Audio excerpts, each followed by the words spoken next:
Kim Hellberg is facing a really difficult set of decisions going into this weekend's match against Oxford United. Now, of course, Middlesbrough have had a really difficult run of games. The last two away matches against Sheffield United and Coventry. It's probably two of the toughest back-to-back fixtures that Middlesbrough could have had so far this season. Of course, Sheffield United, we secured a victory with a brilliant performance at Bramall Lane.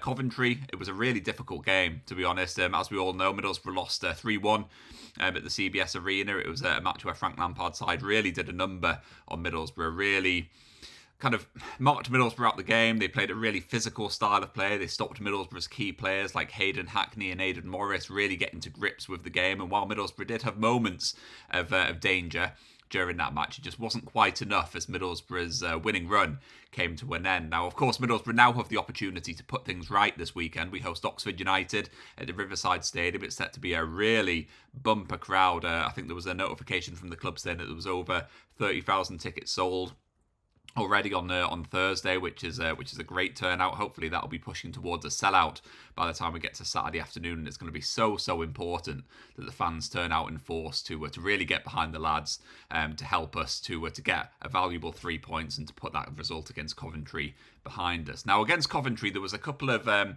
big talking points. There was a couple of big selection decisions which kind of gathered a bit of momentum on social media after the game.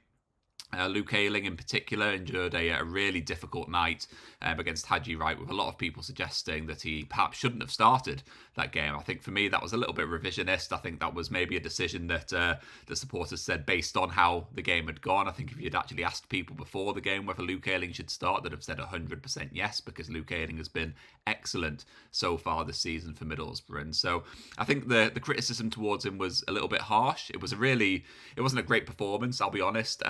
He did endure a really difficult night, but I think based on the balance of how well he's done so far this season, playing in central defence, he's looked really good, particularly of late when he's been playing alongside Adolfson Malander. This really seems to have been a kind of a sort of perfect combination between the two of them. They've sort of got the brains, the experience, the brawn, everything between them as an overall sort of collective. And yes, it didn't exactly go to plan against Coventry City, but I think for Luke Ayling, I think any sort of criticism that he's done or that he should be dropped is a little bit harsh. Now, of course, you've got Dale Fry, who is a really experienced championship level defender, a really good player at this level. Do I think that he should be coming into the starting 11 against Oxford United? Probably not, to be honest. If it was up to me, I'd be keeping Luke Ayling in there, to be honest, because I've been really impressed with him so far this season. I don't think that you can draw too many conclusions from the match against Coventry City based on the fact that we were playing pretty much the best team in the division, probably the best team that I've seen Middlesbrough come up against so far this term. I believe that Coventry City will go up automatically. Hopefully that'll be with Middlesbrough, but I do think that they will go up automatically because of how well they've done. They did a real number on Middlesbrough, both home and away this season, and so I don't think you can draw too many conclusions. I think it would be too harsh to sort of write someone like Luke Ayling off based on one performance against a side who are topping the table in the Championship. So I think I'd be keeping Luke Ayling in the side. There's also been suggestions that maybe now's the time for Middlesbrough to shuffle the pack a little bit, give some new players an opportunity. Of course, over the last few games, we have kept a pretty consistent lineup. The way that Kim Hellberg set up the team, he really seems to have kind of found the formula that he's happy with. Middlesbrough's first choice starting 11.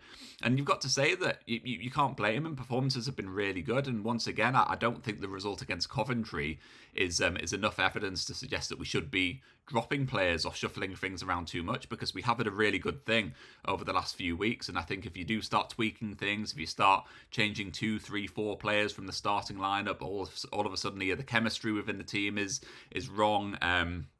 The knock-on effect for how players interlink and how they match up and how they rotate positions and that sort of thing, all of that starts to be compromised slightly. For example, in attack, there's a huge amount of emphasis on Middlesbrough's attacking trio at the moment, obviously with Riley McGree, Tommy Conway in attack and Morgan Whittaker. They all interlink really well because Riley McGree drifts into those spots in the centre of the pitch. Tommy Conway, yes, he's a striker, but he drifts out to the side, and that then frees up space for Morgan Whittaker to come in from the right-hand side to play as in a more central role to get into those goal-scoring positions, and that's been something which has helped him a lot over the last few months in terms of scoring goals. Now, for example, if Middlesbrough were to drop Tommy Conway and bring in David Strelec instead, he doesn't really make those runs in the same sort of way. Yes, he drops a little bit deeper. He doesn't really drop out to the left-hand side. So all of a sudden, Morgan Whittaker doesn't have the same space to run into. So all of a sudden, he's not quite as effective. So it's all of these little considerations that Kim Hellberg will be having to make. It's not to say that I don't think that Middlesbrough should be making any changes for this side, for this match against Oxford. I do think that there might be maybe one, maybe two tweaks to the side for this one, but I don't think I'd be doing anything too dramatic. So I think if we were looking at the team, I'd be keeping Solbryn in goal. He's had maybe a bit of a dodgy couple of weeks. There's been a couple of errors along the way, and I think he's someone who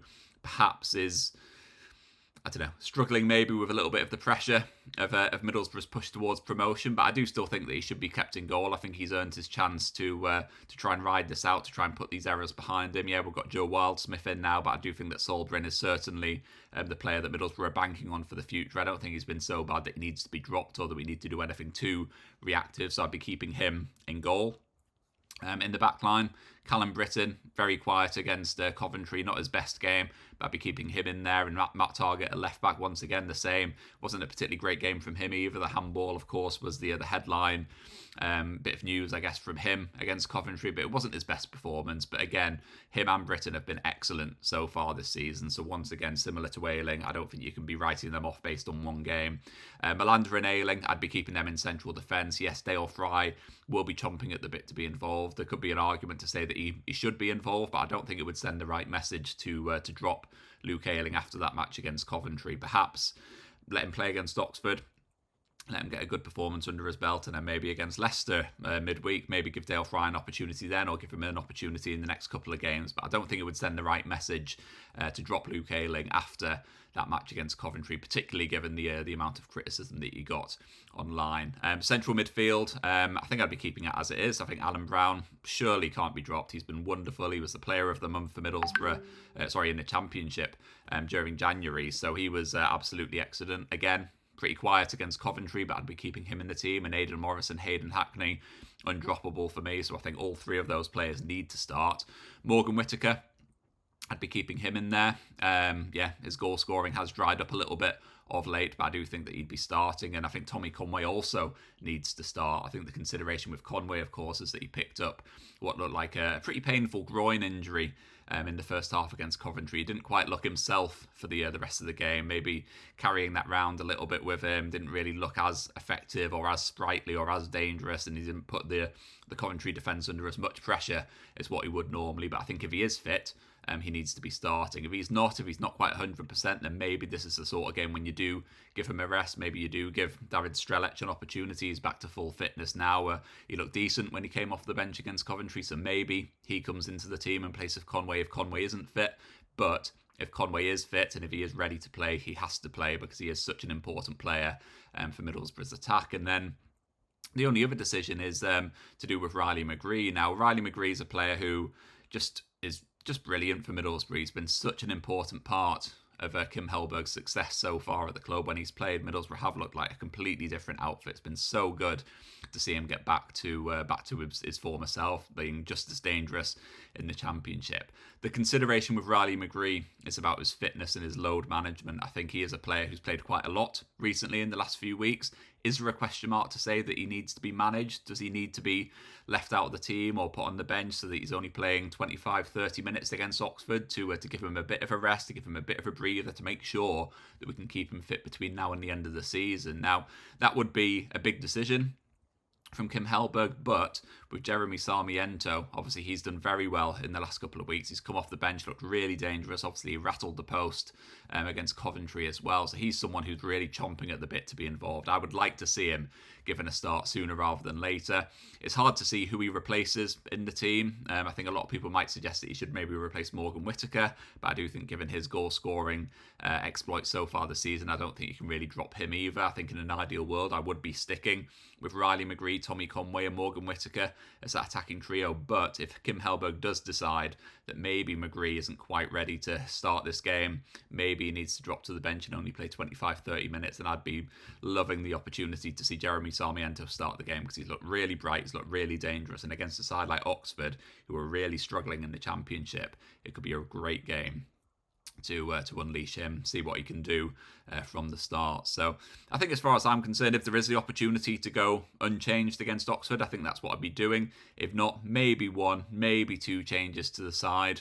Maybe Sarmiento comes into it. I wouldn't be against Dale Fry coming in, but again, I would be looking to keep Luke Ayling in the team because I don't think it sends the right message. But I think ultimately it's all about getting the result against Oxford. I think we've been onto a good thing in the last few weeks. We've done really well. Yes, Coventry didn't exactly go to plan, but I don't think that we can write off. I don't think we need to overcorrect what's happened against Oxford because we have been so good in the last few weeks. And to be fair, even against Coventry, we weren't that bad. We weren't a bad team. It wasn't a bad performance. We were just completely nullified, really, by Frank Lampard's side, who got it completely right on the day. So I think if we can put out a similar side to the one that started at the CBS Arena, I think that'd be a really good starting point against Oxford to hopefully get the win to get us back on track and push ourselves back towards the other top of the table. So I want to know what you think. Who do you think should start against Oxford United? Drop into the comments below. Let me know your thoughts. And if you have enjoyed this video, please do hit like. Please do hit subscribe as well. I'll be back with you on a Saturday afternoon after the match. I'll be giving my reaction from the Riverside Stadium. I'll be there doing some